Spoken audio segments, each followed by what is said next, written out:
The man convicted of savagely killing 6 people, 4 adults and 2 small children, is asking for a new legal decision. In 2008, the mass murders became known as the Leicester Street killings, and Jesse Dotson, now on death row for those killings, wants his conviction and sentence reversed. WRG's Alice Coleman takes us back and takes a look at the case and explains why Dotson's attorneys are now claiming he's innocent.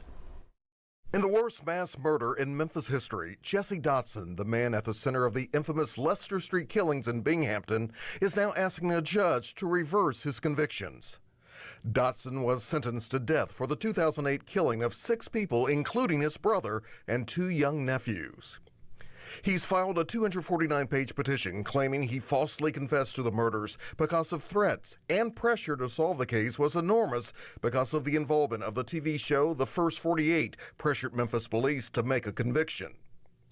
The petition claims Dotson's innocence, and there was no DNA evidence connecting him. It also says the 11-year-old survivor in the massacre, identified as his nephew, was on a mixture of mind-altering medications, and his memory was not reliable. The document claims the murders were committed as a result of gang violence retaliation after Dotson's brother Cecil had crossed multiple members of his own gang. Jesse Dotson versus State of Tennessee. Last year, Dotson's lawyers went before the Tennessee Supreme Court to argue they had an issue with an earlier decision denying him funding for a mental health evaluation. In my experience in capital cases, this was unheard of that we were denied expert assistance. He has no constitutional right to expert assistance in a post-conviction proceeding. The state Supreme Court would deny post-conviction relief in July of last year. Dotson is now on death row at Riverbend Maximum Security Prison in Nashville. He was getting his rest while we were getting justice.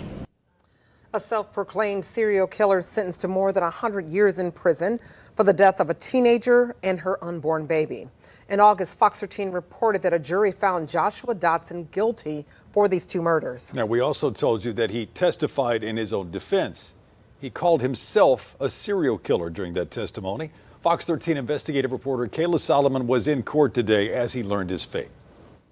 You're looking at the face of Joshua Dotson, a man who calls himself a serial killer. Dotson is 25 years old and will spend the rest of his life in prison. That's what the he said.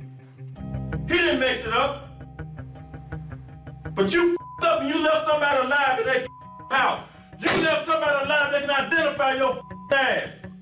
A child called your name, Junior. 2 serial killers, 1 family. Jesse Dotson would commit one of the worst acts of violence Memphis had ever seen. And Memphis had seen its fair share of violence. Jesse Dotson and his nephew Joshua Dotson, Michael Myers himself. 2 of the most dangerous men. Both infected with killing and taking lives. Jesse was no stranger to the prison system. In November 1994, he was sentenced to 18 years in the state prison system in Tennessee. His release would not come until August 27, 2007. One person back in 94 would say, yeah, very creepy, and he's a cold-hearted son of a bitch. Cold-hearted he was, and always will be. He had no problem taking the lives of family members or his nieces and nephews. Some people are deranged, and some people have a black heart. For Mr. Dotson, he had both. In 1994, Jesse was originally charged with first-degree murder in 1994. Police said he shot and killed Haley Ralph Cox and then stole $20 off his body. Dotson pleaded guilty to second-degree murder, and as part of that plea deal, he agreed to 18 years in prison. Jesse was eligible for parole after serving just 30% of his sentence, or about 5.5 years. But he didn't make parole for 13. Jesse did not know how to behave while in prison. It wasn't long before Jesse realized that he was missing prison. In March 2008, Jesse would become one of the faces of First 48 for being a demon in the flesh. He had hatred in his heart, and it was directed toward his family. When he walked out of prison in August 2007, he began living with his sister, Nicole Dotson, at her apartment in Memphis. His father, Jesse, had given him a job as a painter. Inside, hate was fueled, and Jesse would tell his sister how angry he was and how much he hated his family for not visiting him often while he was in prison. His sister, riddled with fear, was too scared to tell him to move out. She knew he had killed a man for $20, and she had no idea if she might become a victim too. Now, she was regretting her decision to let her brother come live with her at the urging of her parents. But it was too late now. She had already let him move in. On March 1st, 2008, Jesse decided he was going to have some drinks. And not only did he have some drinks, he also had a pistol on him. Prison would not change him or deter him from a life of crime. Having a gun was part of his life, especially in these mean streets of Memphis. Both Jesse and his brother, Cecil, were out for the night together enjoying life. And Jesse would always say he'd rather be caught with it than without it. Jesse had anger toward his brother too, and was angry when he would tell people that Jesse had been to prison and was recently released. At 10 or 10:30 p.m., Jesse and Cecil Dotson went to the home of Sheila Jones, Jesse's girlfriend, but left when she was not there. Jesse was angry and wanted to know where his girl had went. He was determined to find her. The drunker he got, the more dangerous he became. In time, they would pick up another one of their friends, Mr. Hollis Seals. He was a GD, so was Cecil. And their other homeboy, Willie Boyd Sr., he too was a gangster disciple. But Jesse, he was different. He was a Crip gang member. Seals had just been released from prison just like Jesse. Once they got to Willie's house, Seals would get his .380 that Willie was holding down for him while he was in prison. On March 2nd, 2008, at around midnight, Cecil, Jesse, and Seals would go to the home of Miss Stacy Young, a friend of Cecil's. Cecil would tell her that he would return after dropping off Seals and Jesse. Jesse wasn't trying to go home, though, not tonight. He wanted a woman. The men would head to the apartment of Erica Smith, Cecil to's mother, and Cecil spoke to her in the parking lot. After the men left, Miss Smith called Mr. Cecil Dotson multiple times. During the last call at approximately 2 o'clock a.m., Miss Smith overheard Cecil and Jesse arguing. The two would cuss and threaten each other. The one thing Cecil did not realize is Jesse meant everything he said, and he had murder on his mind. The men would head to Cecil's house, but Jesse was already plotting in his mind. He had murderous thoughts and was filled with rage. Once at the house, Cecil would tell Jesse to relax. "Don't get loud, bro, my kids are asleep." And Jesse decided it was time to put everyone in the house to sleep. He didn't want to hear no more shit from his brother. He would shoot his brother. The first shot would hit him in the chest. The others would pound his body. More shots to the chest, his neck, legs, and even a shot to his foot. 2 different guns had hit him. Was Jesse unleashing like a cowboy? His fury would next be unleashed on his friend Hollis Seals. Bullets would hit Seals before he could get out his own gun and fire back. His body left lifeless. Jesse would unleash on Seals' girlfriend as she tried to run, but it did her no good. Everyone in this house going to die. At least that was Jesse's plan. Shindree Robertson would take her last breaths here in a house filled with gun smoke, a house that now became the House of Horrors. Marissa Williams never knew that being with Cecil would result in her losing her life at the hands who was supposed to be someday her brother-in-law. Jesse would pop her too, leaving her kids parentless. All the adults now laid out with gunshot wounds. Jesse would now unleash his violence on his brother's children, attacking them with kitchen knives and wooden boards as they cried out in fear. Jesse had no remorse. He had no compassion. To him, he was simply eliminating any witnesses to his crimes. Cecil's 4-year-old son, Samario, and 2-year-old son, Cecil, died as a result of injuries sustained from the attack from their uncle. His 9-year-old son, CJ, 5-year-old son, Cedric, and 2-month-old daughter, Sanaya, would survive the attack. The father could not protect him from their uncle or his rage. Once everyone was taken care of, Jesse would stage the crime scene. When the cops showed up, they would find Cecil in a kneeling position in front of the sofa, with his torso on a sofa cushion and a bag of marijuana in his left hand. Sergeant Mullins believed Cecil Dotson's body had been staged there after the shooting. He explained that Cecil would not have sustained the gunshot wounds to the front of his body while in the position in which he was discovered, and he likely would have been facing the shooter when the first shot was fired. Mullins further explained that the bag of marijuana was too large for Cecil to close his finger around it, and that he would have dropped it had he been holding it during the shooting. Robinson was in a seated position on the floor with her back to the sofa, her legs extended and her head to the side, between the sofa and the love seat. Her shirt was pulled up, exposing her breasts, and her pants were pulled down, exposing her lower body from her waist to her knees. Had Jesse become an SL? Miss Robinson had been pulled from the sofa to the floor near the time of or after her death. Her pants were saturated with blood, and bullet holes in her pants corresponded to the location of the gunshot wounds to her legs, indicating that her pants were covering her legs when she was shot and were pulled down afterwards.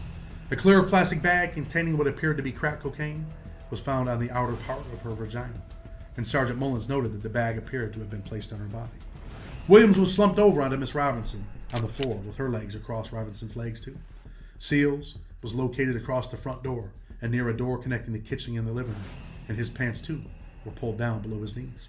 A loaded 12-gauge sawed-off shotgun and a stack of clothing in the living room, a little more than an arm length away from Cecil Dotson.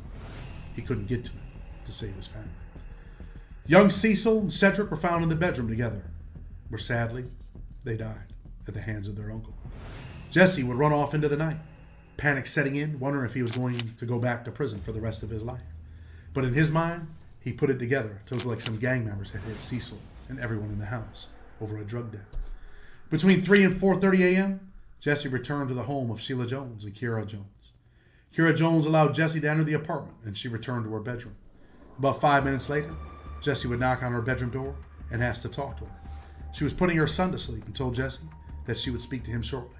She heard water running in the bathroom and fell asleep without speaking to Jesse. Sheila Jones returned home at approximately 5 o'clock a.m. and found Jesse lying in her bed. They went to sleep and got up at 10:30 or 11 o'clock, and she drove Jesse to her sister's apartment. After Jesse and Sheila Jones left, Kira Jones noticed bleach spots on the brown rug in the bathroom. A bottle of Clorox bleach was in the hallway. It was not stored in its usual place. Jesse was still cleaning up at her house, even putting bleach on his hands. Nicole had got the call that something had happened to her brother and family members. She would round up Jesse with her cousin Tammy, and then they went to the House of Horrors. Jesse would tell his sister, Nicole, that she should not speak to the media or anybody else. You already know they're going to try and blame me for this bullshit. It wasn't long when cops were finally questioning Jesse. The officers asked Jesse whether Cecil Dotson had any enemies, and Jesse would tell them about an argument between Cecil and another cat he knew as Mr. Hill about 2 weeks prior to the interview. Jesse stated that the argument between the two had began after Hill's girlfriend called the police from her apartment, which she shared with Hill, after seeing Cecil Dotson slap Miss Smith. When the officers arrived, Cecil told them that there were drugs inside the apartment. Jesse stated that Cecil Dotson and Hill were members of the Gangster Disciples, and that gang members were prohibited from calling the police on other gang members. Jesse stated that Hill wrote up Cecil for a violation of the rules to Doc Holliday, and that Cecil Dotson failed to attend the meeting held by the gang to determine his guilt. Jesse had told the cops that following the murders, Hill had called Doc Holliday and asked him what had occurred and who had committed the murders. Cops would put Jesse in protective custody along with his family to protect them from the GDs, who became angry that they were being implicated in the murder of kids and women. Now the cops were actually protecting the killer, but they never knew. How ironic. But the kids that survived were telling the cops that it was their uncle, and now the cops had Jesse in the interview room. They would play a tape recording of CJ stating that he had been stabbed by his Uncle Junior. Jesse would start to cry and become upset. All the killer and tough guy stuff he was standing on was starting to fall apart. Jesse would now tell his story to Deputy Armstrong that he and Cecil went somewhere to get a gun. But shortly thereafter, they would begin to argue and continued to argue during the drive back to Cecil's house. Jesse said that when they returned to Cecil's home, the argument escalated. When Cecil reached for a shotgun, Jesse began shooting, using both his gun and the gun of Miss Williams that he had taken off her. Jesse said that he then attempted to get rid of the children because they had seen him. They were going to snitch on him. They would tell, so they had to die. Jesse stated that he had stuck them using the knives from the kitchen drawer. According to Deputy Director Armstrong, Jesse began to cry, and it appeared as if he had gotten the weight of the world off his shoulders. But it was almost like I'm defeated. Deputy Director Armstrong testified, eventually, that when he began to question Jesse in greater detail about what had occurred in the house, using his knowledge of the crime scene to frame the questions, that Jesse would ask for an attorney, and the interview would then cease. But before it was over, Jesse would also ask to speak with his mother. Officers would retrieve Jesse's mother from the safe house that she was at, being protected from what they thought were the real killers, and transported her to the police station where she spoke to Jesse. She would hold Jesse's hand in hers and ask him what was happening, whether the police were trying to put it on him. What happened, baby? Tell Mama what happened. Jesse initially did not respond, but then would tell her through tears that he was sorry that he had did it. His mother asked him, why the babies though, baby? Why? And Jesse responded that they had seen him, that they had to go. Jesse stated that he and his brother had argued all day and that Cecil had a gun. Although Cecil did not point the gun at me, Mama, he was swinging it, and I thought he might shoot.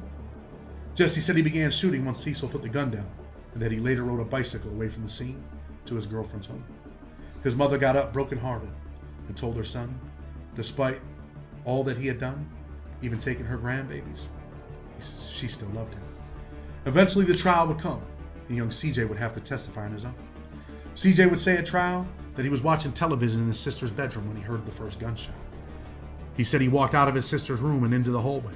CJ recalled peeking into the living room and seeing my Uncle Junior point a gun toward my daddy, who was not saying anything. CJ testified that he saw some smoke and sparks come out of the gun, and then looked down on the ground and saw a dude on the floor who was wearing a black shirt and black pants. CJ testified that when he heard another gunshot, he peeked through the door with his heart pounding. He was scared. He would then walk into the hallway and see his uncle shooting at a woman who was on the arm of the couch. CJ did not recognize the woman, but he recalled that she was telling his Uncle Jesse that she had loved him, but his uncle just kept on shooting. CJ said that he returned to his sister's room and sat down on the bed, not knowing what to do. He heard footsteps coming toward the door, and he thought that he would die, his heart again pounding, his hands beginning to sweat. He turned and saw Uncle Junior holding a handheld knife, which he describes as the type that opens and closes. He said that when his uncle cut him on his neck, he told his uncle that he loved him and not to hurt him. "Please don't hurt me, Uncle Jesse. Please don't hurt me, Uncle Junior." He would use both names, but nothing would help. His uncle would respond, "No, you don't, boy." CJ then laid down on the bed, and his younger brother Cecil began to cry. CJ would hear Jesse then say to Cecil, his brother, "Don't worry about it. You ain't going to get hurt." CJ testified that he tried to retrieve the telephone from the hallway to call the police. But before he could do so, he saw Uncle Jesse's feet in the doorway and heard his uncle ask him what he was doing. When CJ told his uncle that he was going to call the police, Jesse said he would kill CJ's parents and Cecil's friends if CJ did so. CJ recalled Jesse saying that he wanted to use the bathroom and noticing that Jesse had a kitchen knife in his hand. CJ also recalled his uncle allowing him to go to the bathroom, but stated that Jesse made him put his head in the tub. When he had done so, Uncle Junior tried to stab CJ in the chest, but CJ put his hands up to block the blow, and the knife went into his head instead. CJ recalled seeing his mother, Miss Williams, in the doorway of the bathroom, saying that she did not want to die. Jesse asked her for Cecil's cell phone and car keys, and Miss Williams replied that the keys were likely in Cecil's car. CJ said that Uncle Junior then said to Miss Williams, "Sorry, because I ain't let your husband or your husband's friends get away with it, and the kids." Then CJ heard what he described as a huge fall on the ground, as Williams would fall. CJ testified that he next saw Jesse walking into the hall with a garbage bag and another kitchen knife, going into his sister's bedroom. CJ heard someone yelling and heard Jesse saying, "Shut the fuck up." CJ then heard Samario ask to use the bathroom and saw blood dripping from Samario's head onto the rim of the toilet seat. He said that Samario asked Jesse if he could return to his room, and Uncle Jesse said that he could. Next, CJ said his uncle went into the kitchen, grabbed another knife, and entered the bedroom of CJ and his brothers. CJ said he knew Samario was lying on the bed, and the man he knew as Uncle Jesse would stab his brother, who then fell to the floor. He said his heart started to pound and he wanted to cry, but he was too scared to even cry. CJ said he heard rambling in the hallway near the laundry room as if Jesse were attempting to move something out of the way. He then said he fell asleep in the bathtub and heard nothing more that night. CJ testified that when he awoke, he saw firemen in the bedroom looking at Samario. One of the firemen came into the bathroom and got CJ out of the bathtub. He was transported to the hospital by ambulance. CJ would tell the cops that no one was with his uncle when he massacred the family, that he was all alone. In the end, the jury would not buy the defense that some gang member or some GD had done this, but instead it was Jesse Dotson. And the judge and jury would send old Jesse to death row, where he sits now fighting his case. Was it in their DNA? Was the family cursed? Years later, his nephew would become a demon himself. Joshua Dotson would go on a killing spree. Joshua, with his face blasted out in tattoos, the 5-point star prevailing on his forehead, would find out that the judge was giving him until the sun burns out. 102 years in the Tennessee state prison system. Young Joshua would never see the streets again. Sometimes serial killers don't always look the same. Joshua Dotson would call himself Michael Myers on the stand. In his mind, he was a serial killer and had no remorse. The killing seemed to run in the family. He was following in the footsteps of his uncle, who was now sitting on death row. 19-year-old Jamisha Covenson never knew she was laying in bed with a serial killer. Instead, he started to tell her some of the wild things he had done. She'd seen some of them killings on the news, but didn't know it was him. She lay there stunned, not knowing what to do or what to say. Should she run or should she call the police? She didn't want to lose her own life, but she was scared. Thoughts were swirling in her mind. South Memphis had a new serial killer on their hands, and it wasn't Jesse Dotson. It was his nephew. She was hoping that the cops from First 48 would catch up to him, just like they caught up to his uncle, and save her and her unborn child's life. But that wouldn't happen. Dotson's mind was playing tricks on him, or was it? He thought that Jamisha was going to leave him, snitch on him, and get him locked up. there was only one way to stop her from talking. She had to become one of his victims. She was scared and wanted out. Jamisha would call her family and tell them, "I'm leaving Joshua, and if anything happens to me, you know it was him." Moments later, something would start to brew. Joshua would come to her home on Quinn Avenue in South Memphis on a hot June day. The two would argue about a post on Facebook and about Jamisha's pregnancy. Jamisha would go into a room, slamming the door behind her with Joshua behind, the self-proclaimed Michael Myers. He would have none of it. He wanted to talk to her. Jamisha did not know what was about to happen, but today, she would lose her life. Joshua would fire a shot through her door. The first one did not hit her, but she knew it just got real. She always knew Josh had a gun, and she also knew that his uncle was Jesse and what he had done to their family. Now, her biggest fear after his confessions of murder were about to come true. Joshua would force his way into the room that he had just fired a shot through and tell Jamisha that he was sorry and that he loved her and that he didn't want to hurt her, but that she had to keep her mouth shut. The two would begin arguing, and Josh, not having it in him in the moment, would leave without killing her. Why Jamisha did not leave out the house after he had left, no one will ever know. With murder on his mind, Josh would show back up at the crib hours later. Again, the two would argue, and Jamisha would tell Josh to get out of her house and to get the fuck out of my life. But he would have nothing of it. Josh had came here for a reason, and that was to talk to Jamisha. And if she got sideways, he would end her life. And then he did what he came to do, because she didn't want to be with him anymore. He would let the pistol go, hitting Jamisha numerous times as she fell slumped on the ground. Her last breath in this life was on Quinn Avenue in Memphis, Tennessee. Both Jamisha and her unborn child were no more. Panic was set in for Josh. For the first time in his life, the killer was now scared. He realized that he too might be hunted. He would go to Facebook posting memorials for his girlfriend, telling her to fly high. Several people had seen him at the scene. Joshua would go on Facebook and start posting more for the world to see, claiming he had nothing to do with Jamisha's untimely death. Them folks just lying on me, cuz. Say what they want. I ain't do shit. Misa just got caught up in that life. I was telling her what I was doing. But now, I'm just doing me, he would say. But what was he really doing? Did he really smoke other people? Had he become a serial killer like his uncle? Reginald Anderson was at Jesse Turner Park when the young gunner ran into him in the night. Police would say Joshua jumped out of a brown Cadillac Seville at 8 p.m. When he seen Reggie and his female friend playing no games. Joshua had the pistol already out. Reggie had previously had an issue with Josh's family, and Josh pointed the pistol at him. "Come on, man, why are you doing this? You ain't got to do that," Reggie would say, as he turned to run away. But it would do no good, as Josh once again would let shots go, hitting Reggie as he ran. He would unload until he seen Reggie hit the ground. Then he would turn the pistol on Reggie's female friend, unloading on her as well. Reggie, too, would be left to fly high, now with his son, who also lost his life when he was 17 years old, Cameron Edwards, just months earlier, before his father's killing. Before all these killings, young Josh would also take the life of 18-year-old Devon Parker in November at the South Memphis Market on Elvis Presley Boulevard. Murder for him was becoming a game. It was long before the police knew that it was Joshua who was out gunning people down. Once Jamisha's people relayed what was going on and how she told them about the other murders Josh had committed, Josh would post on Facebook that he was going to turn himself in. But the Memphis police had blew the first 48 hours, a long time ago, when it came time to get him for gunning down Devon Parker and Reggie. But now the U.S. Marshals were in, and they were involved, and everyone was trying to find Joshua. Within a week, they had him, and now his life was about to become razor wire, concrete, and steel. Josh would go to trial for taking the life of Jamisha, and he still wanted to be the star of the show. His lawyer would tell him not to get on the stand, but he knew his life was over. There was no way he could win. He wanted one last hurrah, and that he got. Josh would tell the jury that he was the person who ended Jamisha's life. He would testify he did it because she snitched on him for other murders. He told the jurors that he was a serial killer, linking himself to Michael Myers. "I am Michael Myers," Josh reportedly exclaimed during testimony, in which he also confessed to 3 additional murders. The comment was an apparent reference to the fictional character of the same name who terrorized teens in the Halloween horror movie series. The jury would take only minutes to convict Josh of taking out Jamisha and her unborn child. What did they really have to talk about? He already told them that he did it. And on sentencing day, he knew what was about to happen. Prosecutors asked the judge to shut the door on Josh and give him a 50-year sentence for each charge. His lawyer, Junie Gadget, Josh's lawyer, would ask the judge to consider giving him only a piece of that. 50 piece he would ask for. The lawyer would say Josh accepted responsibility for his conduct. He didn't have to take the witness stand, Judge, as if that meant something to Judge Addison.